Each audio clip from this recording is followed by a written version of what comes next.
Assalamualaikum warahmatullahi wabarakatuh. Selamat datang, salam sejahtera, selamat datang kepada semua rakan-rakan Facebook Agrobank ke siri Forum Maya pertama. Usahawan mampu bina impak yang akan diteruskan lagi 4 siri, insyaAllah dia akan diadakan pada tahun ini. Pada hari ini topik yang akan kita bincangkan iaitu usahawan agro selepas PKP, adaptasi dan pemulihan. Bersama-sama kita pada hari ini ada beberapa panelis yang tersohor dalam bidang masing-masing. Jadi untuk perbincangan hari ini kita akan dapatkan feedback ataupun maklum balas daripada semua PKS yang akan turut bersama kita berkongsi pengalaman dan juga idea tentang bagaimana perniagaan mereka terjejas dan juga macam mana mereka menambah baik perniagaan mereka sewaktu PKP ini berlaku. Pada perbincangan pada hari ini saya akan memberikan satu kanvas yang kosong untuk kita sama-sama mencorakkan kanvas tersebut bagi memberikan gambaran yang lebih jelas kepada semua penonton-penonton hari ini untuk terpelajari sesuatu daripada semua PKS yang akan bersama kita pada hari ini. Suka saya membawa perspektif tuan-tuan dan puan terhadap senario industri pertanian kita di Malaysia. Untuk pada tahun 2019, KDNK atau Keluaran Dalam Negara Kasar untuk sektor industri pertanian adalah jumlah sebanyak 101 bilion, iaitu sebanyak 7% daripada jumlah KDNK negara. Daripada jumlah tersebut, 22 bilion atau 20% daripada jumlah KDNK pertanian tersebut adalah mensasarkan kepada sektor agro makanan. Jika dilihat dari segi tersebut, pasaran domestik merupakan pasaran yang cukup besar untuk kita terokai bersama. Walau bagaimanapun, kita cukup patut melihat kepada pasaran ekspor atau pasaran antarabangsa yang perlu kita turut hadapi bersama. Jika kita lihat juga dari segi industri halal dunia, dijangkakan pada tahun 2023 industri halal dunia akan mencecah sebanyak 26 trilion dolar. Dan untuk Malaysia sahaja, jangkaan untuk tahun 2025 pasaran halal akan mencecah sebanyak 147 bilion dolar pada tahun 2025. Daripada jumlah tersebut, memandangkan populasi SME di Malaysia adalah sebanyak 97% daripada jumlah keseluruhan entiti perniagaan di negara. Ini menunjukkan bahawa golongan SME atau PKS ini merupakan penyumbang terbesar dalam memastikan, memangkin industri pertanian di negara kita. Setelah kita memahami konteks sebenar industri pertanian di negara kita dan juga industri halal di peringkat antarabangsa, kita juga pada awal tahun ini atau lewat tahun 2019 telah dihamparkan dengan satu pandemik yang tidak disangka-sangka, COVID-19. Jadi seluruh dunia sekarang ini menerima impak yang cukup besar daripada COVID-19 ini. Entiti perniagaan dilanda dengan satu bencana yang tidak pernah difikirkan akan berlaku pada waktu ini. Jadi untuk mendepani masalah tersebut, mendepani global pandemik COVID-19 ini, bersama-sama kita hari ini kita akan berbincang dengan panelis-panelis yang telah dibuat khas oleh Agrobank untuk memberi pembelajaran, tips dan juga nasihat bagaimana untuk semua usahawan mengharungi episod COVID-19 ini. I think tanpa melengahkan masa lagi, suka untuk saya memperkenalkan ahli-ahli panel kita yang lain pada hari ini. Saya perkenalkan bersama kita ialah Puan Mazlina Kamarudin dari syarikat Bismi Empire, Senang Berhad. Bersama kita juga ialah Puan Musliha Zainuddin daripada syarikat MHP Enterprise, Berhad. InsyaAllah kami sebentar lagi akan juga bersama kami ialah Zamri, iaitu Zamri bin Osman dari syarikat Zamri Farms dan Berhad yang bersama kita sebentar lagi. Jadi tanpa melengahkan masa lagi, saya bukakan ruang bicara kita pada hari ini untuk kita bersama-sama mendengar sendiri daripada semua panelis kita pada hari ini. Kami Agrobank selari dengan visi kami memperkasakan pertanian melampaui perbankan.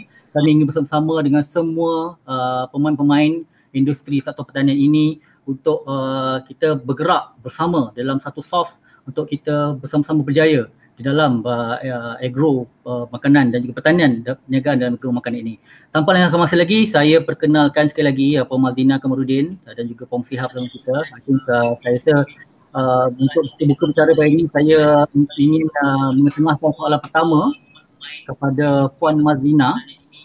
Mungkin Puan Mazlina, selamat datang ke rancangan kita pada hari ini. Puan Mazlina, harap boleh dengar ke Puan Mazlina?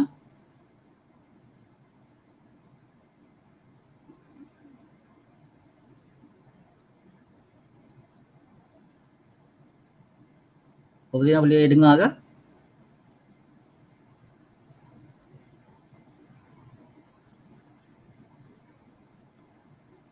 Puan Mazlina Kamarudin merupakan pengusaha bagi syarikat Bismi Empire Sdn Bhd dan Puan Mazlina banyak pengalaman boleh Puan Mazlina kongsi bersama kita pada hari ini. Saya rasa kita tak dapat audio feed daripada Puan Mazlina itu sendiri. Mungkin saya akan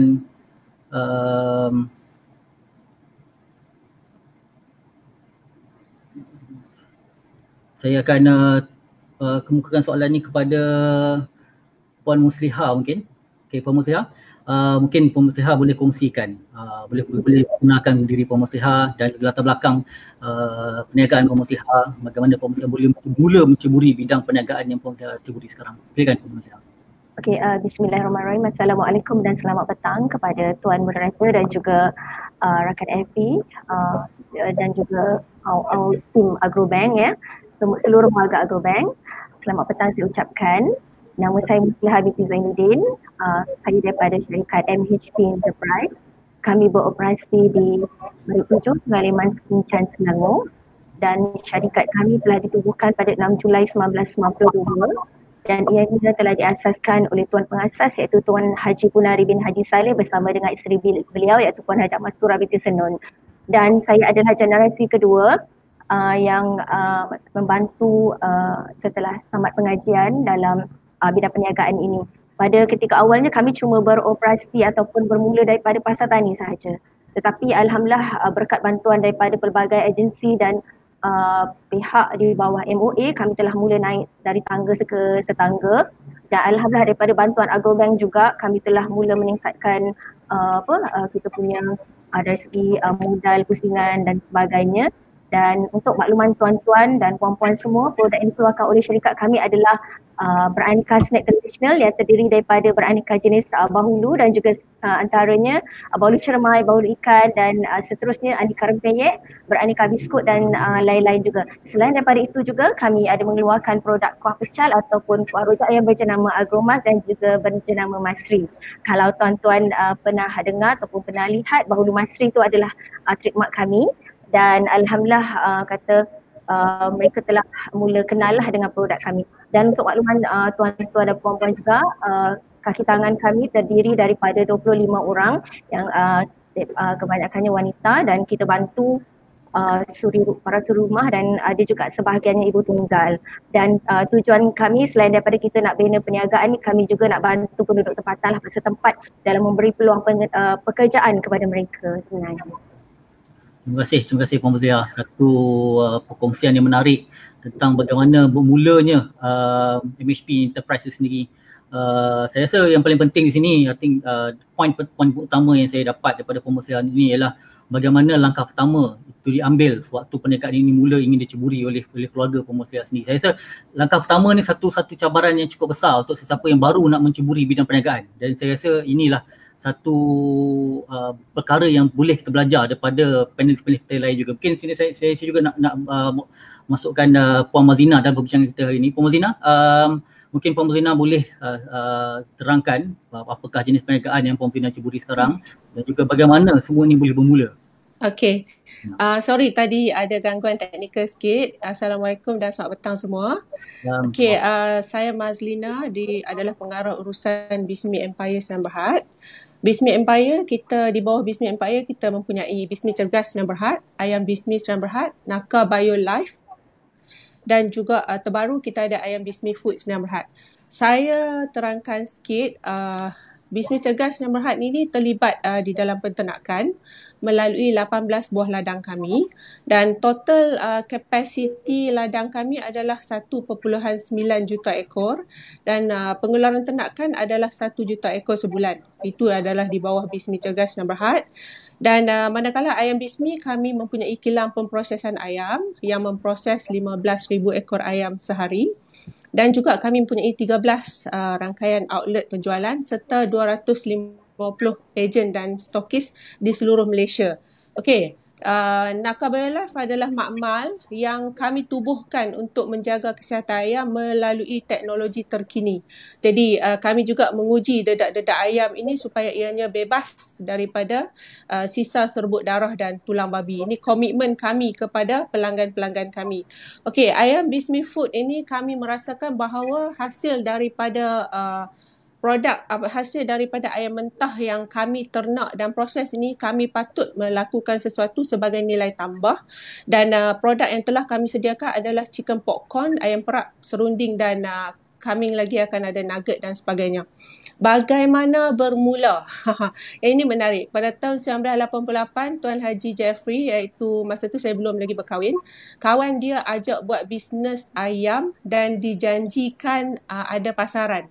Namun apabila dia buat bisnes tu, janji tu adalah janji palsu dan pasaran tu tak ada pun. Tetapi apabila beliau dah mula berniaga, beliau merasa malu nak berhenti, maka beliau teruskan. Dan Alhamdulillah berkat dengan beliau teruskan perniagaan tu dan kami berada di sini sekarang dengan pekerja kami seramai 300 orang dan juga Alhamdulillah trading kami pada tahun 2019 adalah 155 juta. Saya nak tambah sikit je lagi. Yang sebenarnya kami ni tak jual ayam. Tetapi kami menjual perasaan tenang tanpa was-was apabila memakan ayam-ayam kami kerana ianya dijaga daripada baby kecil tu sehinggalah sampai ke meja anda. Itu je pengenalan dari saya. Thank you. Terima kasih Puan Mazlina dan Puan Musliha. Saya rasa sebelum sementara kita tunggu Cik Zamri bersama-sama kita pada hari ini, saya rasa saya nak pergi ke set kedua perbincangan kita pada hari ini. I think daripada apa yang kita amati tadi, daripada apa yang dimaklumkan oleh Puan Mazlina dan juga Puan Musliha, langkah pertama dalam memulakan perniagaan ini semestinya satu benda yang boleh kita menakutkan. Saya rasa tanpa sebarang kepastian. Kan kita tak tahu, macam kes Puan Mazlina tadi, tiba-tiba bisnes itu terpaksa dilaksanakan. Macam Puan Musliha sendiri menyambung daripada warisan ibu bapa ingin meneruskan perniagaan, satu benda yang baru buat semua sawah-sawah. Jadi langkah pertama tu merupakan langkah yang cukup menakutkan saya rasa. Saya boleh bayangkan, jadi mereka-mereka yang biasa makan gaji ni tiba-tiba nak buat bisnes, satu benda yang saya rasa sukar dari segi mindset change tu agak mencabar. Tapi bila dah masuk dalam perniagaan, pelbagai cabaran pasti dihadapi. Different ataupun berlainan perniagaan, berlainanlah cabarannya. Jadi dari segi cabaran ni sendiri, saya nak bukan soalan ni kepada Puan Mazlina. Cabaran-cabaran yang Puan Mazlina hadapi sebelum PKP dan juga semasa PKP. Kita bincang soal cabaran saja dulu sekarang. Okay. Sebelum dan juga semasa. Okey.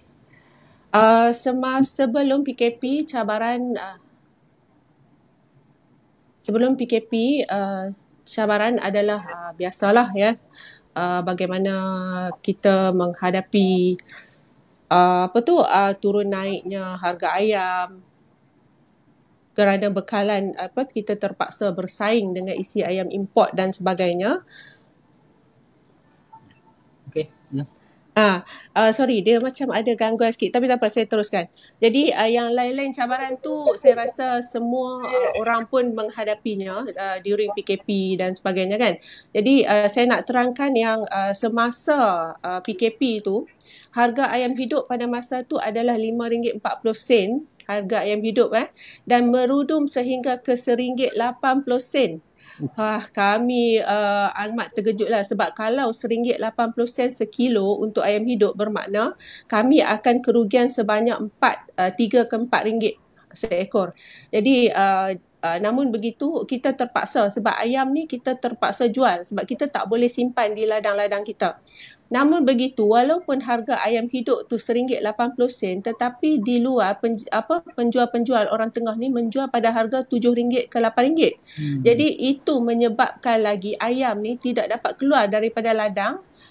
Jadi bila tak dapat keluar tu, ayam tu semakin besar dan juga kami tak dapat masukkan anak ayam yang baru. Jadi kita juga kehilangan sektor-sektor pelanggan seperti sekolah, catering, restoran di mana mereka tak dapat beroperasi kan, dan juga penjaja-penjaja kecil. Maka kehilangan jualan ni lah yang menyebabkan ayam ni kita tak dapat nak jual seperti biasa. Alhamdulillah, namun begitu disebabkan kita ada rantaian pengeluaran rantaian sehingga ke penjualan, insya-Allah benda tu dapat diselesaikan. Saya tak nak cakap sangat sebab bab cabaran, sebab saya tahu ramai tuan-tuan dan puan-puan di sini pun masing-masing memang menghadapi cabaran. Jadi kalau kita bercerita benda tu seolah tuan-tuan pun ada cabaran sendiri, jadi seolah akan mengganggu kita punya fokus kan. Itu sajalah. Okey, terima kasih Puan Mazlina. Okay, soalan yang sama juga saya nak kemukakan pada Puan Musliha. Saya rasa Puan Musliha sebagai pengusaha snack-snack, makanan ringan dan juga makanan lain Puan Musliha nyatakan tadi, mungkin kumpulan cabaran Puan Musliha ni berbeza kan, daripada sebelum PKP itu masih perniagaan biasa dan juga semasa PKP itu sendiri, dan sekarang ni insya-Allah PKP itu pun beransur ditiadakan nanti. Jadi mungkin apakah cabaran-cabaran yang Puan Musliha hadapi buatkan Puan Musliha sendiri terus kental untuk berada dalam perniagaan yang ada sekarang? Okey, terima kasih pada Tuan Moderator dan juga tuan-tuan dan puan-puan semua, rakan-rakan MP.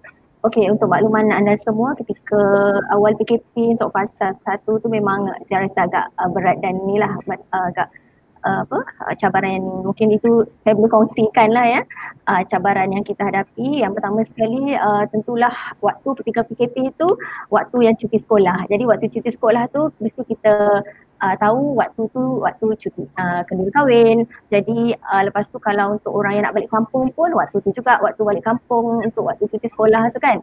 Jadi disebabkan oleh kami mempunyai pusat jualan Agro Bazaar Wisma Masri yang terletak di Singcan, Selangor ni, dan ia merupakan lokasi kami ini adalah lokasi alhamdulillah yang sangat strategik dan terletak di dalam persekutuan. Jadi untuk pelanggan-pelanggan yang nak dapatkan produk Masri ni, mereka memang terus datang ke pusat jualan kami lah.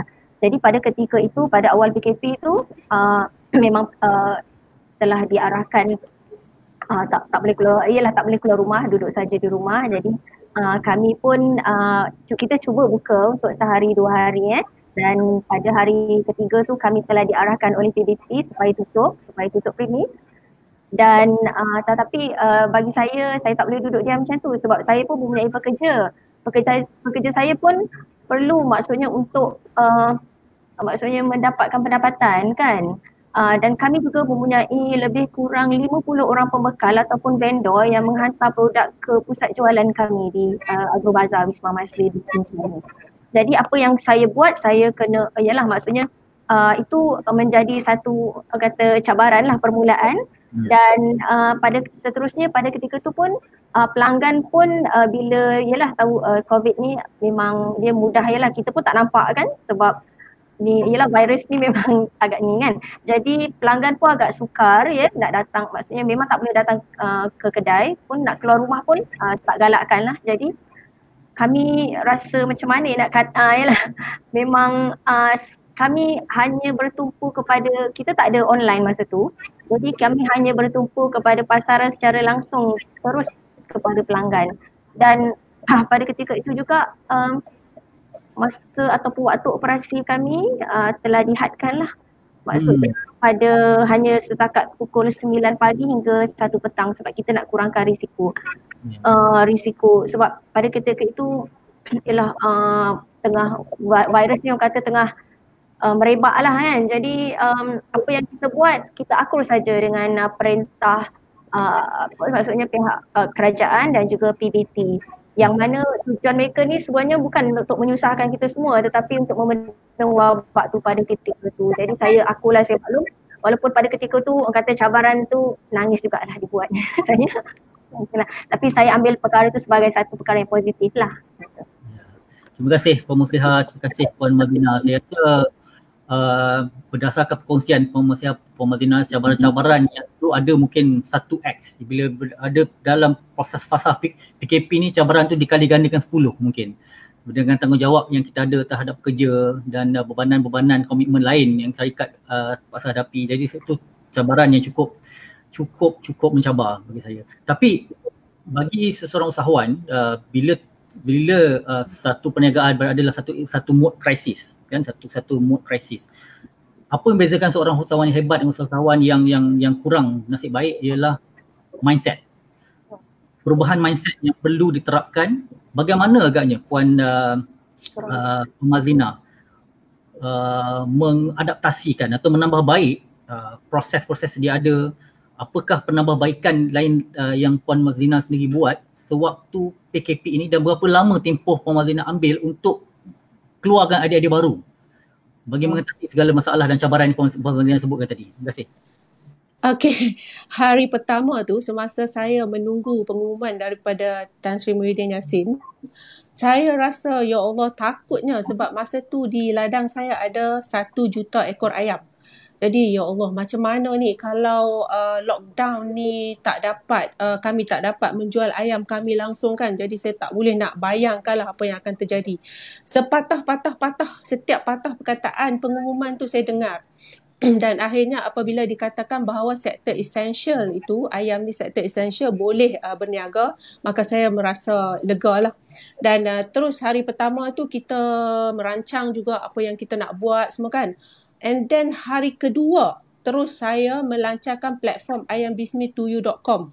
Bermakna e-commerce belian di atas talian, bermakna kita punya pelanggan boleh membeli ayam, memesan ayam di atas platform e-commerce tersebut dan dia memilih sama ada untuk kami menghantar kepada dia atau untuk dia datang pick up. Contohnya kalau dia pilih untuk datang pick up ayam tu di outlet kami pada pukul 10 pagi, maka dia datang dan kita potong, kita hantar kepada dia di kereta sebab kita faham pada masa tu pelanggan-pelanggan amat takut kepada isu COVID ni. Dan yang kedua, kami terus melantik runner-runner untuk menghantar ayam untuk kepada orang-orang yang pelanggan-pelanggan yang tidak berani untuk keluar ke rumah. Dan juga kami juga mengadakan kempen belian untuk jiran. Jadi jika ada contohnya seorang daripada kampung, sebab kami ni di sini terletak di Kedah ni banyak kawasan kampung, dan mereka kami benarkan membeli 20 ekor ayam untuk jiran, dan setiap ayam tu mereka akan untung sebanyak RM1 atau RM2. Dan juga kami buat satu package CSR, iaitu ayam yang berharga RM6 seekor untuk membantu orang-orang yang terganggu kepada wabak ni. Dan juga kami apabila ada ayam tu lebihan kan, kita masuk ke kampung-kampung untuk memberi bantuan ayam segar kepada penduduk yang terkesan.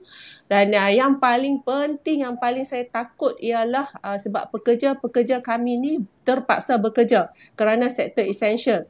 Jadi bila bekerja, saya memang amat memastikan bahawa pekerja-pekerja saya ni berada di dalam keadaan sihat dan selalu menasihati mereka apabila menghantar ayam dan sebagainya, mohon jaga jarak sosial dan juga mohon cek sendiri temperature dan sebagainya, sebab kita tak nak kalau bermula seorang sakit nanti boleh affect orang yang lain. Dan alhamdulillah lah, apa penambahbaikan yang kami buat ini, saya dapat katakan bahawa kalau tanpa mungkin dengan tidak berlaku kejadian COVID ni, mungkin kami masih lagi alpa dengan platform e-commerce ni, padahal kita semua harus bergerak ke arah itu. Jadi kadang-kadang saya merasakan walaupun benda itu adalah lockdown, tapi sebenarnya ada sesetengah perkara ianya menjadi satu lockdown kepada ayam bisnis. Saya tertarik dengan statement Puan Mazlina tadi, bahawa hari kedua tu Puan Mazlina terus activatekan e-commerce platform tu. Saya rasa itu yang membezakan usahawan hebat dengan usahawan yang cepat berputus asa ni. Ini yang kita perlu pelajari daripada Puan Mazlina dan juga rakan-rakan usahawan yang lain. Dan saya juga I think kita semua setuju dalam satu blessing yang kita boleh dapat daripada COVID-19 punya pandemik ni ialah ia mempercepatkan proses digitalisasi dalam sektor apa saja bidang telefon, bukan saja pertanian. Jadi kita sekarang ni terpaksa mengadaptasikan digitalisation itu dengan lebih cepat. Kalau tidak kita akan ketinggalan. Jadi walaupun saya rasa mungkin dah setengah pengusaha perniagaan ada rancangan untuk menerapkan digitalisasi mungkin, tapi bukan sekarang, mungkin lagi 2-3 tahun kan.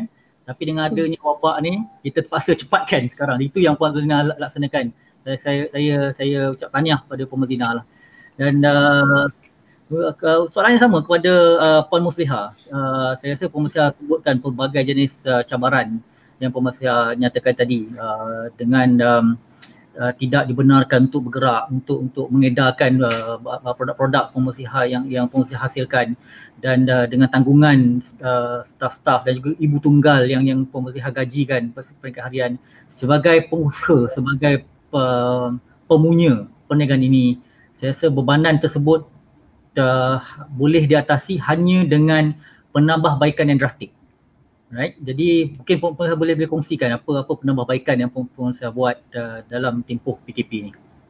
Okey, bila kita telah dapat arahan untuk tutup tu, jadi saya terus maklumkan kepada pihak Pama lah ya, pihak maksudnya agensi yang menguruskan agrobazar kami ni, supaya mereka dapat mengeluarkan satu surat, maksudnya surat kebenaran untuk beroperasi, walaupun kami ni bukan dikategorikan pada ketika tu, mereka memang tak maklumkan kami ni sebagai essential ialah produk, tetapi sebenarnya kami telah dapat dapat terus maklumat mengatakan bahawa walaupun itu hanya untuk produk-produk essential, tapi kalau untuk produk-produk yang agromas dari segi keperluan seperti macam produk mie maksudnya, dan juga seterusnya produk-produk seperti minyak semua boleh dimasukkan. Jadi kami terus ambil langkah dan peluang untuk mengambil peluang tersebut untuk menjual produk-produk keperluan juga. Sebab pada ketika itu kami cuma hanya menjual produk-produk seperti snack tradisional dan sebagainya sajalah ya. Dan seterusnya maksudnya untuk penghantaran keluar, kami juga telah mendapatkan maksudnya surat kebenaran daripada polis, pejabat kawal polis yang berdekatan ya, untuk maksudnya kita keluar. Tetapi mungkin ada satu tempat yang tempat yang PKPD yang diperketatkan tu memang kita tak boleh masuk lah. Tetapi kalau sebelum ni mereka akan datang ke tempat kami, tetapi dengan adanya surat kebenaran tu kita boleh buat COD dan sebagainya. Yang itu yang antara langkah kita buat. Dan seterusnya kami juga kena ubah strategi daripada jualan secara offline kepada online. Jadi pada ketika ini ini kira sebagai wake up call lah kepada kami, maksudnya supaya kita selain daripada kita buat jualan secara terus, kami kena ambil peluang dan langkah yang daripada masa COVID ni untuk kita membuat satu lagi jualan secara online. Jadi pada masa yang sama, pada ketika itu walaupun saya belum ada lagi pengetahuan lah berkaitan dengan maksudnya bagaimana kita nak buat maksudnya copywriting yang bagus, konten yang bagus.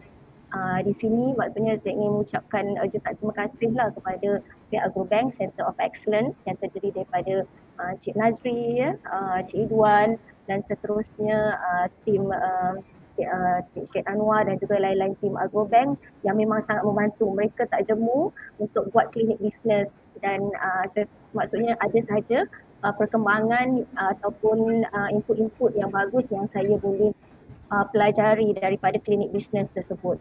Sebab kalau kita, ialah macam Puan Mazlina sebut tadi, kita memberi manfaat dan kita bukan setakat berniaga saja.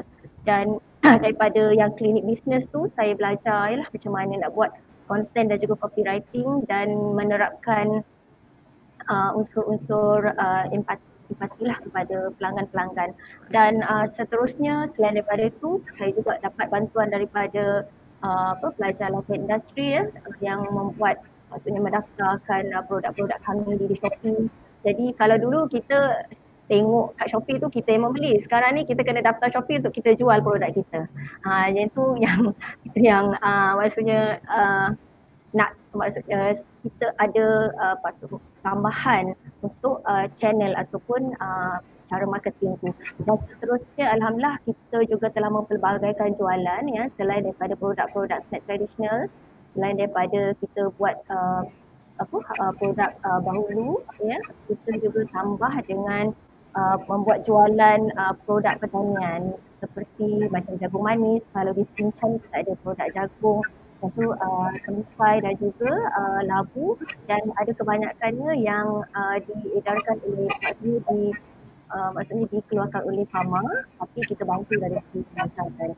Dan alhamdulillah semasa PKPP ya, yang baru-baru ni sebelum perayaan tu alhamdulillah kita nampak mereka untuk pelanggan-pelanggan mereka dah maksudnya dah boleh datang ke pusat jualan kami, tetapi seperti mana Puan Madlina, kita juga mengamalkan SOP ya, dengan menjaga jarak dan seterusnya, ada maksudnya dengan suhu dan sebagainya, dengan maksudnya satu kita nak jaga pelanggan dan juga kita jaga pekerja-pekerja dengan apa yang telah seperti mana maksudnya frontliner ya, mereka juga memang sangat-sangat memberi sumbangan. Jadi kami apa yang kami buat kita juga akan memberi, maksudnya kita beri sumbangan kepada frontliner semasa PKP dan PKP.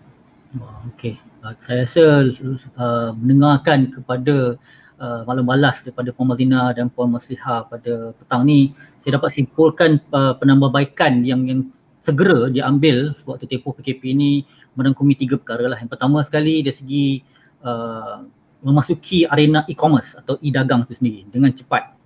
Pertama. Yang keduanya penyelesaian dari segi isu logistik.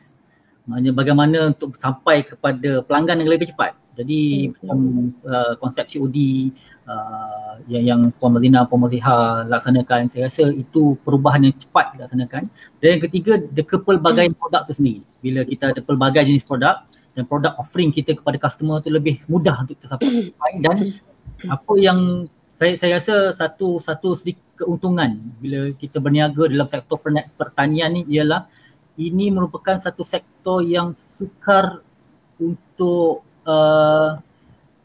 untuk mengalami kekurangan permintaan kerana setiap orang perlu makan, kan? Saya rasa kita semua sedar perkara ini, dan inilah satu perkara yang saya rasa usahawan perlu mengambil peluang dan iktibar daripada apa yang perkongsian daripada kedua-dua panelis kita pada hari ini. Jadi sebelum saya terus, saya nak mohon maaf bagi pihak Cik Zamri sendiri. Cik Zamri sebenarnya sekarang ni berada dalam dia punya kebun durian di Raub tu. Jadi ada masalah teknikal, jadi dia tak boleh bersama-sama kita pada hari ini. Dia hujan, asalnya dimaksudkan hujan lebat, jadi dia tak boleh bersama-sama kita pada hari ini. InsyaAllah mungkin ada platform yang lain kita boleh panggil semula Cik Zamri untuk berkongsi semua. Dan because saya ulang-ulang think usahawan mampu punya impak atau umbi secara ini merupakan satu platform. Ini jadi platform maya adalah ni untuk semua usahawan terlibat dengan sektor pertanian ni untuk berkongsi dan juga memberi semangat dan motivasi kepada usahawan lain di luar sana untuk teruskan berniaga di dalam, walaupun dalam keadaan yang sukar, tapi kita bersama-sama akan terus macam saya nyatakan tadi, beradalah satu saf, kuatkan kita perpaduan untuk sama-sama berjaya di dalam sektor agro makanan ini. Suka saya untuk ubah perbincangan kita pada hari ini kepada Puan Maslihah. Saya nak tanya Puan Maslihah sendiri, dalam kita mengadaptasikan kepada norma-norma baru ini, kan, Puan Maslihah dah buat sedaya yang boleh untuk menambah baik struktur dan sistem sedia ada. Tetapi bagi pandangan Puan Maslihah sendiri, banyak lagi perkara terutama sekali dalam bidang pemprosesan yang Puan Maslihah ada sekarang boleh diperbaiki dari segi modernisasi dan otomasi. Apa pandangan Puan Maslihah untuk menerapkan modernization dan automation dalam perniagaan Puan Maslihah? Okey, saya memang sangat menyokonglah ya untuk penggunaan otomasi dan mekanisasi ya. Sebab ini adalah untuk melancarkan production kami, maksudnya untuk melancarkan production. Dan apa yang kami buat sekarang ni adalah kita gunakan maksudnya mesin untuk memproses kuah kacang ya. Kalau dulu mungkin gunakan tangan, tapi sekarang ni kami gunakan mesin yang dapat membantu. Jadi kalau dalam permintaan yang memang di luar jangka, insyaAllah kami boleh buat dalam kuantiti yang diperlukan. Dan seterusnya dari segi pemukusan juga kami juga gunakan maksudnya dari segi mesin yang terlibat, maksudnya digunakan auto packing ya. Dan kita gunakan ada sealer yang maksudnya untuk continuous sealer. Dan pada masa yang sama, tapi bagi saya, walaupun kita masih menggunakan automasi, tapi pada pandangan saya tetap mengutamakan juga dari segi maksudnya penggunaan pekerja ataupun sumber tenaga manusia ni lah ya. Disebabkan oleh kalau macam mungkin ada setengah sektor yang memerlukan automasi dari segi fully automation, tapi kami di Masri kami masih lagi menggunakan tenaga manusia, atau sebab tujuan kami nak bantu penduduk tempatan dalam memberikan mereka peluang pekerjaan. Kalau saya gunakan 100% automasi, mungkin dari segi kadar pengangguran tu agak tinggi, tetapi tapi pada saya dari segi macam pembungkusan dan sebagainya kita boleh gunakan, tetapi masih lagi menggunakan tenaga manusia.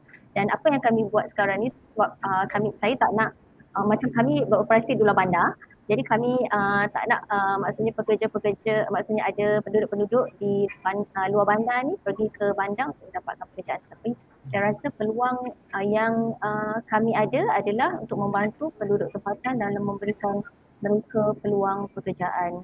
Jadi pada masa yang sama mereka tak perlu ke bandar, tapi tujuannya adalah untuk meningkatkan ekonomi penduduk setempat dan seterusnya di kawasan sekitar. Satu approach yang menarik, Pemerintah cuba nak imbangkan antara keperluan mekanisasi otomasi bersama-sama juga dengan keperluan ekonomi setempat. Saya rasa itu satu perkara yang sukar dilaksanakan, tapi jika dilaksanakan dengan betul, saya rasa apa yang perlu saya buat sekarang ni bakal memberikan hasil yang cukup baik untuk MHP. Bagi Puan Mazlina pula, apa pandangan Puan Mazlina tentang modernisasi, otomasi dan mekanisasi dalam menambah baik perniagaan sedia ada sekarang? Okay. Ya, semestinya lah kita mesti menyokong automasi dan juga modernisasi. Automasi ni kalau dalam penternakan ayam, kita juga sedang menukarkan daripada sistem terbuka kepada sistem closed house atau tertutup. Dan di sini juga saya mengucapkan ribuan terima kasih kepada Agrobank kerana banyak membantu saya untuk memberikan pinjaman untuk saya merealisasikan hasrat kami dan juga hasrat kerajaan untuk melestarikan alam. Jadi terima kasih lagi saya ucapkan kepada tim Agrobank yang mana memahami apa yang sedang kami lakukan sekarang. Dan kenapa kita nak bertukar kepada closed house ni adalah kerana kadar kematian ayam itu kalau di open house mungkin boleh pergi sehingga 7 ke 8%, dan kalau di closed house ini dengan automasi ini akan mungkin dalam kita boleh capai 2 ke 3% sahaja. Dan yang paling penting adalah ayam ini bila dia berada di dalam closed house, maka dia akan kurang challenge dia dan penyakit-penyakit akan susah untuk hinggap kepada dia. Dan kita kalau boleh sebagai penternak ni, kita memikirkan end product. Jadi apabila kita dapat ayam yang contohnya hanya kita berikan probiotik atau suplemen, so benda-benda vitamin C, so perkara-perkara begini akan membantu, akan memberi produk yang baik kepada pelanggan kita. Dan untuk di bahagian kilang juga, saya dalam proses menaik taraf kilang saya, jika diizinkan Allah dalam masa mungkin 2 bulan lagi, kapasiti kita sekarang 15,000 ekor sehari, tetapi apabila kilang kita siap nanti, insya-Allah kita dapat proses 4,000 ekor 1 jam. Dengan sistem yang kalau sekarang saya katakan 60% automation, kita masih lagi menggunakan tenaga manusia. Apabila siap kilang nanti, mungkin hanya akan ada 20% saja menggunakan tenaga manusia. Maksudnya manusia hanya menjadi checker lah, tetapi untuk bahagian sembelihan kita memang tak boleh automation seperti mana berlaku di luar negara. Mereka menggunakan pisau dan ayam tu lalu di pisau tu. Tetapi kalau kita tak boleh lah macam tu, kita masih menggunakan tenaga kerja. Dan 300 pekerja saya ni semuanya Islam, daripada ternakan sampai pemprosesan ni. Dan pada saya modernisasi ni juga perlu. Modernisasi perlu juga kepada tim kita. Sebab sekarang ni adalah zaman atau di mana kita berlumba-lumba untuk berjaya. Dan masing-masing kalau kita ada strategi marketing kita, contohnya kita kata strategi marketing kita promosi, tapi sebenarnya strategi marketing tu adalah untuk peperangan. Kalau kita promote barang kita tapi kalau orang tak beli, bermakna marketing kita tak berjaya. Jadi kalau dikatakan bahawa promosi atau marketing tu hanya promosi, bagi saya ianya adalah tidak tepat. Marketing adalah peperangan. Jadi modernisasi ni hanya dapat dicapai jika kita mempunyai ilmu. Maksudnya daripada level saya sebagai pengarah urusan sendiri pun di masa PKP ni saya menghabiskan 4 hingga 8 jam sehari untuk menuntut ilmu.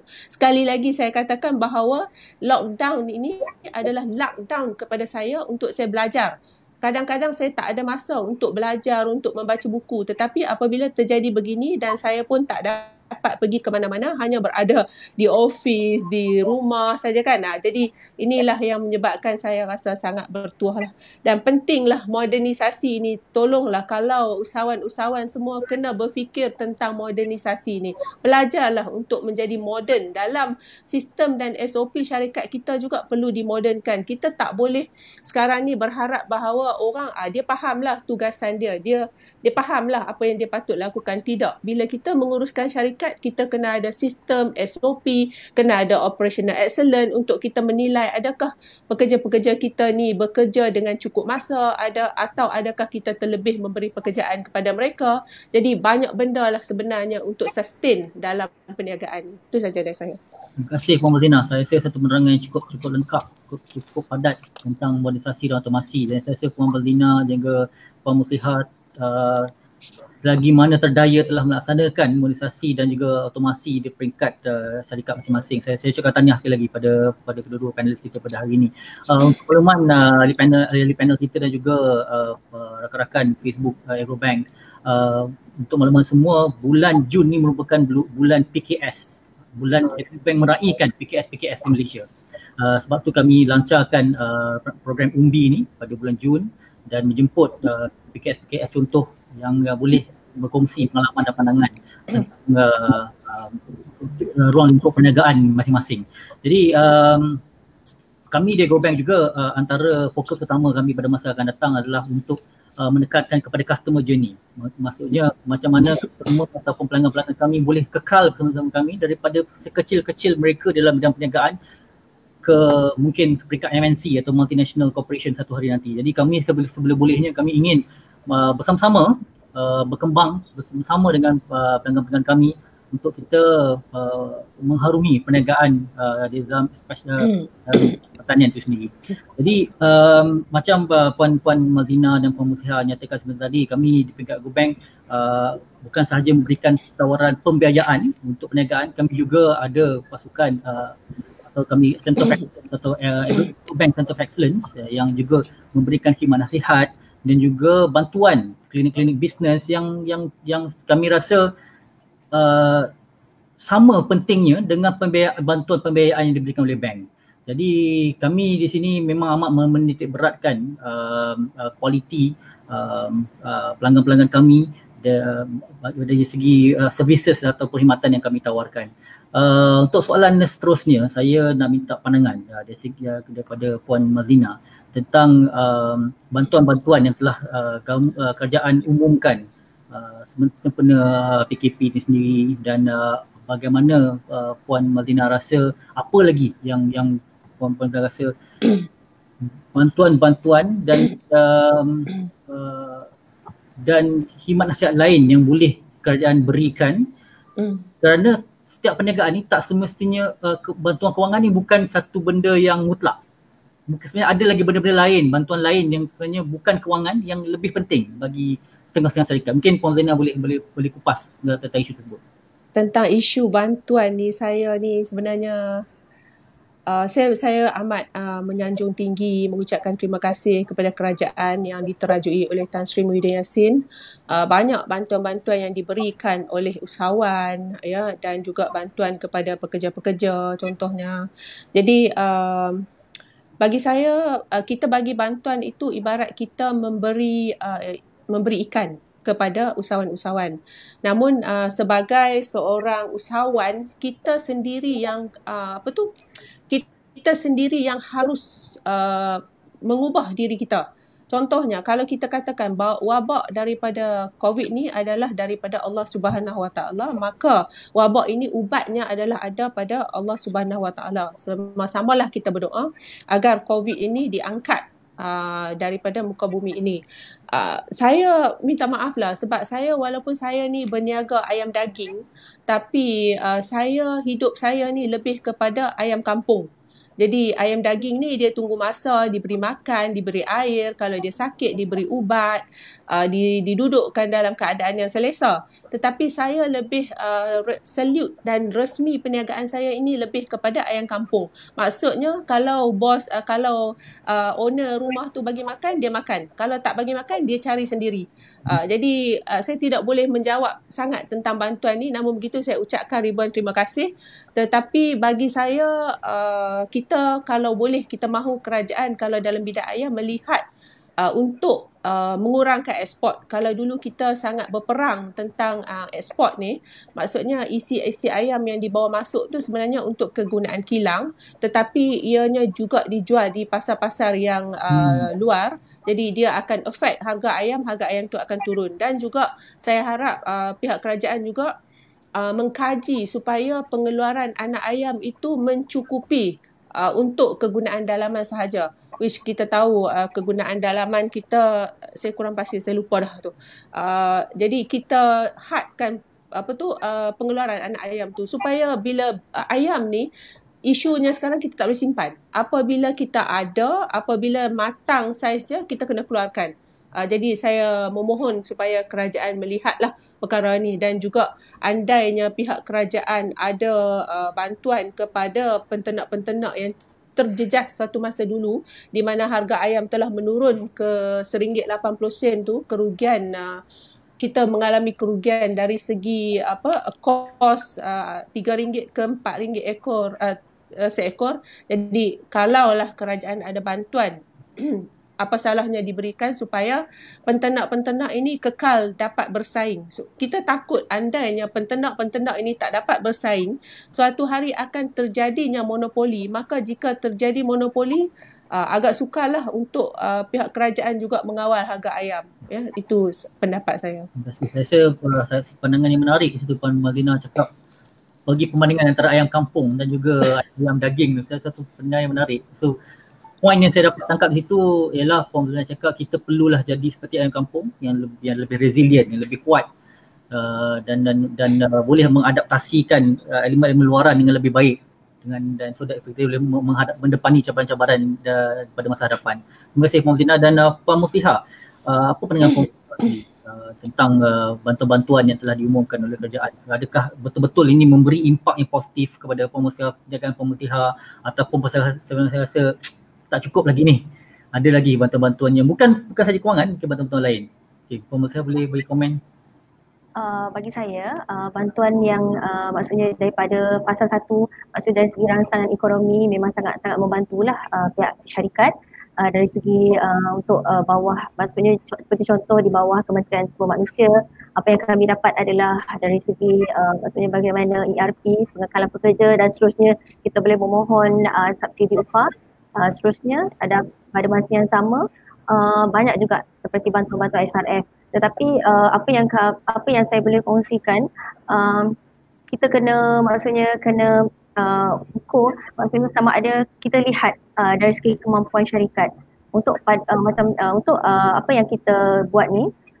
Kerajaan memang telah memberikan bantuan yang sangat-sangat banyak kepada usahawan, sebab kita tak nak, maksudnya mereka tak nak ada usahawan yang macam guna tikar, ya, tutup perniagaan. Dan pada saya ini adalah maksudnya maksudnya satu peluang yang kita boleh ambil, dan tapi pada masa yang sama kita kena ukur maksudnya dari segi kemampuan syarikat.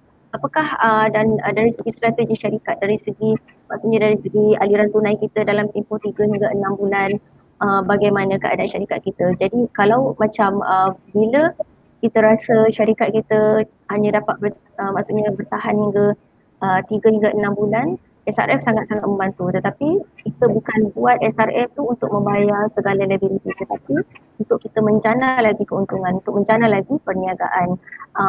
Disebabkan bagi saya maksudnya bantuan-bantuan yang diberikan tu dan juga moratorium selama 6 bulan yang diberikan oleh semua bank, dan kita lihat sebelum ni pun tak pernah diberikan dan tak pernah pun ada moratorium yang selama 6 bulan ni. Jadi pada masa yang sama melegakanlah para usahawan dan seterusnya untuk mereka maksudnya menjana maksudnya pendapatan di waktu-waktu yang sangat sukar ni. Tetapi insya-Allah pada masa sekarang ni dengan ada itu untuk fasa 1, fasa 2, dan sekarang ni ada lagi maksudnya bantuan dan juga maksudnya penjana lah, ya, kita maksudnya bantuan penjana yang telah diumumkan oleh Yang Amat Berhormat Perdana Menteri yang kita kasihi ataupun abah tersayang kita ni, memang sangat-sangat prihatin. Mereka maksudnya jabat maksudnya menteri-menteri kabinet dan juga kerajaan memang sangat-sangat memberi maksudnya banyak insentif lah di setiap bahagian. Yang pertama sekali yang saya boleh kongsikan apa yang saya baca pada usahawan-usahawan yang lain juga. Yang pertama sekali untuk memperkasa rakyat, yang kedua untuk melonjakkan perniagaan. Yang itu memang banyak. Bila saya tengok kan maksudnya dari segi My Assist SME memang sangat-sangat membantu dengan adanya one stop center yang kita boleh rujuk dengan maksudnya daripada penjanaan ataupun pelajaran ekonomi semula negara, ekonomi negara, dan seterusnya untuk rangsangan ekonomi juga untuk teras ketiga. Jadi pada yang itu saya lihat bagaimana kerajaan amat menitik beratkan supaya kita menyokong produk buatan Malaysia atau belilah barangan keluaran Malaysia. Dan pada masa sekarang ni saya dapat maksudnya lihat impaknya memang alhamdulillah memang sangat-sangat memberangsangkan. Di pusat jualan kami sendiri, kami telah dari segi sokongan pelanggan yang memang sangat-sangat menyokong. Alhamdulillah saya rasa memang sangat bersyukur. Seperti mana Puan Mazlina tadi, walaupun ialah orang kata COVID ni memang orang kata masalah sedunia, tapi kita sebagai maksudnya manusia, kita pandang ni secara positif. Akan ada, walaupun akan ada kesulitan, insya-Allah sekarang ni akan ada maksudnya kebaikan, dan juga ini sebagai salah satu pendorong lah untuk semua usahawan mereka. Dan di kesempatan ini juga saya memang sangat-sangat menghargai dan ingin mengucapkanlah jutaan terima kasih kepada pelanggan yang memang menyokong produk, dan terutama rakyat Malaysia lah yang mereka memang menyokong kata produk-produk buatan Malaysia ni. Terima kasih Puan Muslihah. Saya rasa kita sudah hampir ke penghujung rancangan dan saya sebelum kita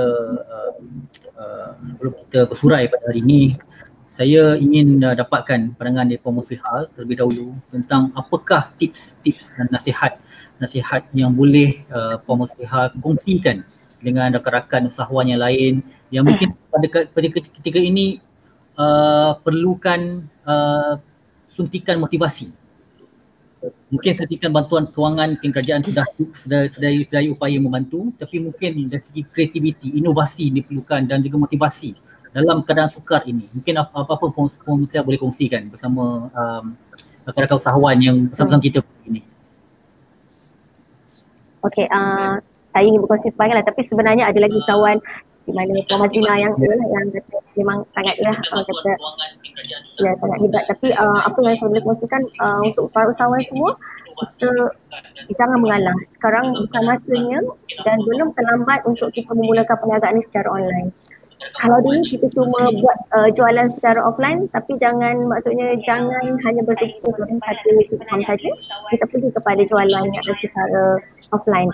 sekarang banyak online. Sekarang banyak maksudnya kelas-kelas business ni yang terutama Agrobank ya, mereka ada Center of Excellence yang memang sangat membantu dan dari segi macam mana kita nak buat content ataupun copywriting ya, dan juga seterusnya macam mana nak penjelas.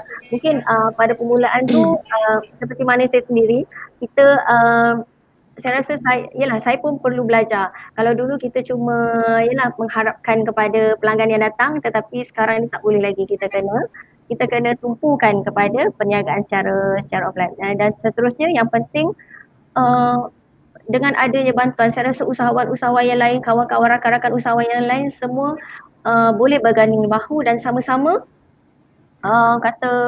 membangunkan perniagaan, sebab saya rasa kalau kita jalan secara berjemaah dan pada masa yang sama, kami juga selain daripada produk-produk yang kami jual, kita juga ada bantu produk-produk usahawan lain. Seperti mana kalau macam kita ada sebiji kek tu, kita tak boleh nak makan semua, jadi kita kena bahagi, kita kongsi bisnes ni, kita kena kongsi rezeki ni untuk kebaikan dan juga untuk kemaslahatan umum kesemuanya. Dan seterusnya perlu ada kesabaran, walaupun perniagaan ni bukan kita nak jana keuntungan pada masa yang singkat, tapi dalam masa kena tempoh, kena sabar.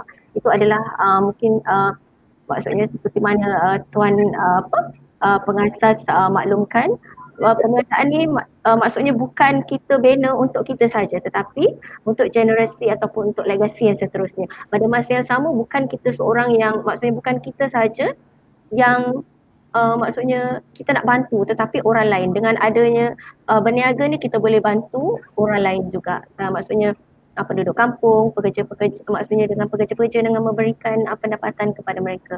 Jadi untuk selepas kita ada usaha apa semua tu, yang kita berdoa dan bertawakal, insya-Allah segala usaha kita akan diberkati. Dan mungkin ialah apa yang kita buat, walaupun kita rasa pada ketika ini ada sikit kesulitan, tetapi insya-Allah akan ada sinarnya. Maksudnya semua yang kita buat, walaupun kita rasa agak sukar, tetapi insya-Allah pada masa akan datang dia akan menampakkan hasil. Seperti mana yang puan ni lah, yang tuan moderator dan juga puan Mazlina telah cakap dan kongsikan sebentar tadi, kata ini adalah untuk sebagai pengajaran untuk saya, untuk diri saya sendiri dan juga untuk usahawan-usahawan yang lain juga. Itu sahaja. Terima kasih Puan Muflihat, itu tips yang menarik. Jadi saya buka untuk Puan Mazlina juga. Puan Mazlina banyak pengalaman dalam industri. Saya yakin ini mungkin antara pengalaman yang mengajar Puan Mazlina untuk lebih cekal. Apa tips-tips yang Puan Mazlina boleh kongsi dan bagi nasihat motivasi kepada rakan usahawan kita lain? Saya seronok dengar perkataan cekal. Betul. Dia sebenarnya apabila ini berlaku dan kita kena sedari bahawa perkara ini telah berlaku dan kita bukan lagi berada di dalam mimpi. Maksudnya kita masih lagi menggosok-gosok mata kita, wabak corona dan sebagainya, kita masih lagi terpuruk di belakang pintu dan sebagainya. Kita kena sedari dan seterusnya kita menerima bahawa perkara ini sudah berlaku dan kita mestilah mengubah sudut pandang kita terhadap perkara ini. COVID ini berlaku, bukan aku seorang saja yang mengalami perkara begini. Seluruh dunia mengalami perkara begini. Bagaimanakah aku ingin bangkit? Dan kita tak nafikan bahawa apabila berlaku sesuatu kepada kita, semestinya ada emosi-emosi dalaman yang mengganggu di dalam diri kita. Maka lepaskan emosi tersebut. Nak menangis ke, nak pukul bantal ke, nak terjun kolam ke, janganlah terjun kolam yang dalam kan. Maksudnya apa saja yang kita buat, kita nak kena lepaskan emosi kita tu. Sebab emosi itu selagi berada di dalam diri kita, ia akan menjadi beban. Kita akan mengatakan kenapalah COVID ni terjadi, kenapa jadi dekat aku, kenapa dulu aku tak meniaga bahan esensial apa semua-semua tu. Tak perlu, kita lepaskan emosi, kita terima dan kita sedari. Seterusnya kita duduk dan kita tengok apakah well formed outcome atau goals yang kita nak capai. Contohnya kita katalah sekarang ni tak apalah, dan sekarang ni berlaku kita nak capai, contohnya kita nak buat jualan, kita nak buat untung bersih pada 31 Disember 2020 ni, katalah contohnya 10,000. Jadi kita buat well formed outcome bahawa kita nak capai yang 10,000 untung bersih tu. Kita buat dulu, tapi mesti ada perkiraan dan mestilah ekologis. Jadi selepas tu kita start plan. Contohnya kalau kita ada liability, kereta kita yang masih lagi kita tak pakai pun dan masih liability tinggi, kita jual. Kalau kita ada rumah sekalipun yang kita tak pakai, kita jual. Sebab ini adalah peringkat kalau usahawan dipanggil surviving. Ya, ada usahawan yang terus yang sekarang berada di peringkat surviving. Tapi ada usahawan yang Puan Muslihah, saya percaya dia telah berada di peringkat servicing dan preparing, dan seterusnya dia akan actualizing. Sebab sekarang ni Puan Muslihah pun kata dia telah prepare untuk berada di peringkat seterusnya. Percaya tak, kalau saya katakan kedai-kedai makan sebenarnya di Kedah ni lebih ramai pelanggan dia daripada sebelum PKP dulu. Sebab sekarang ni orang nak berbelanja. Orang ada, memang kita kata ada orang yang suffer, tapi ada orang yang memang dia pendapatan tu ada. Contohnya kaki tangan kerajaan, mereka tak berapa affect kan dengan COVID ni maksudnya. Jadi mereka lah yang menjadi punca-punca pendapatan, dan seperti saya minta kepada kepada penduduk-penduduk Malaysia, berbelanjalah di dalam negara, belilah local produk supaya usahawan-usahawan kita ni mampu untuk pergi lebih jauh. Dan seterusnya kita mesti menukar kita punya persepsi sebagai usahawan. Kita usahawan ni kebanyakannya kita takut kepada kadang kita takut nak jadi kaya. Kita kata kalau kaya nanti suami kahwin barulah, apalah benda-benda lah yang kita orang kaya lambat masuk syurga lah, itu kita takut kepada perkara-perkara sebegitu. Dan seterusnya yang paling usahawan takut adalah takut kepada penolakan. Tak naklah buat karipap, nanti ada orang tak nak belilah, nanti orang keracunan lah. So benda-benda macam ni kita kena tukar persepsi kita kepada kita berani gagal. Bukan kita takut gagal, kita kena berani gagal. Sebab kegagalan itu adalah satu proses. Maksudnya fasa coronavirus atau COVID ini adalah satu proses, dan kita kena melalui, bukan kita sahaja, usahawan-usahawan semua pun melalui perkara ini.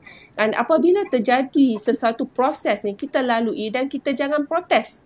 Kalau kita asyik protes, kita memprotes sebab benda COVID ni adalah kejadian dengan izin Allah Subhanahu Wa Taala. Kita pun tahu tidak akan bergerak sesuatu zarah itu tanpa izin Subhanahu Wa Taala. Dan kita pun tahu bahawa kita dah belajar kan bahawa 100 tahun sekali akan berlaku perkara-perkara begini terhadap muka bumi ni kan. Jadi kita kena faham dan kita kena reda, kita kena terima. Dan perkara-perkara sebegini, setuju atau tidak, suka atau tidak, perkara dah berlaku. Adakah kita memilih untuk berdondang sayang, untuk siapa nak tolong saya? Kerajaan ke nak tolong saya? Mana lagi bantuan-bantuan? Why not kita sebagai manusia ni, kita ada IC kita sendiri, bermakna kita bertanggungjawab atas kehidupan kita. Betul kan? Semua kita ni memegang kad pengenalan kita sendiri. Bermakna kita yang bertanggungjawab di atas kehidupan kita. Jadi kalau dulu kita ni ada pendapatan sikit, kita pergi beli kereta mewah, pergi beli beg, atau kita berbelanja dengan tidak seperti yang seperti sepatutnya sebuah perniagaan. Dan seterusnya saya minta sebagai usahawan, tolonglah, ini telah mengajar kita. Tolonglah buat akaun, tolong bayar tax. Dan sebab ramai usahawan yang kata kepada saya, Puan Mazlina, tak apalah, bank bagi loan juta-juta semua kan. Tapi kami ni bank tak pandang pun. Tapi sebenarnya macam mana bank nak pandang kalau tuan-tuan dan puan-puan tak ada rekod? Jadi mulalah menulis, contohnya kita beli apa, kita belanja apa dan sebagainya. InsyaAllah dengan begitu kita bayar income tax, kita bayar zakat, dan bisnes kita akan semakin subur. Itu pesanan saya. Jangan lupa zakat, jangan lupa income tax, jangan lupa bersedekah. Sebab kita ni sebenarnya kita mencari rezeki, tetapi apabila kita memberi zakat, kita memberi sedekah, kita menjemput rezeki sebenarnya, di mana ianya akan menjadi lebih mudah. Itu saja pesanan dari saya. Itu pesanan yang cukup padu daripada Puan Mazlina ni. Terima kasih Mazlina. Saya rasa takat saja sesi kita pada hari ini, tapi saya simpulkan daripada perbincangan kita yang panjang lebar pada hari ini. Saya rasa PKP ni mengajar kita satu episod untuk kita lebih cekal, bukan kita lebih rasa resah dan juga rasa gelisah. Kita ubah perasaan resah dan gelisah tu kepada satu motivasi yang patut kita gunakan dengan sepositif yang mungkin. Saya rasa daripada perbincangan kita hari ini juga saya nampak jelas daripada kedua-dua panelis kita pada hari ini, adaptasi mindset change atau perubahan minda itu merupakan satu perkara yang pokok yang telah dilaksanakan peringkat awal. Seterusnya, inovasi dari segi bisnes itu sendiri telah dilaksanakan oleh kedua-dua pihak. Macam Puan Mazlina pergi kepada downstream, pemprosesan makanan, daripada ayam tu sendiri dia akan jadi chicken popcorn, so something inovatif. Begitu juga dengan Puan Musliha, perkenalkan produk-produk yang lain kepada pasaran, so inovasi bisnes. Yang ketiga dari segi modernisasi otomasi, dari segi e-commerce yang telah diperkenalkan dalam masa cukup singkat. Satu usaha yang cukup saya rasa saya tabik lah pada dua-dua kita pada hari ini. Dan paling penting saya rasa ialah cekal dari segi motivasi dalam bidang perniagaan itu sendiri. Ketiga-tiga elemen yang bentang sebentar tadi penting, walau bagaimanapun tanpa motivasi yang konsisten, saya rasa perkara kejayaan yang kedua-dua panelis kita perempuan pada hari ini capai mungkin tidak akan dapat ke tahap ini. Jadi sekali lagi saya ucapkan terima kasih bagi pihak Agrobank. Terima kasih kerana sudi bersama-sama kita pada hari ini, berkongsi dengan kita punya sahabat-sahabat di Facebook, dan insyaAllah pada masa hadapan kita jumpa lagi pada semua pendengar-pendengar penonton Facebook Live Agrobank pada hari ini. Ini merupakan siri umbi yang pertama. InsyaAllah kita akan ada lagi 4 lagi siri sehingga hujung tahun ini. Kita tengahkan golongan-golongan SME ataupun syarikat yang bakal membantu semua sektor perniagaan dalam bidang pertanian ini. Jadi saya rasa sekian dari kami pihak Agrobank. Moga kita jumpa lagi pada masa akan datang. Sekian, wabillahi taufiq wal hidayah. Assalamualaikum warahmatullahi wabarakatuh dan terima kasih.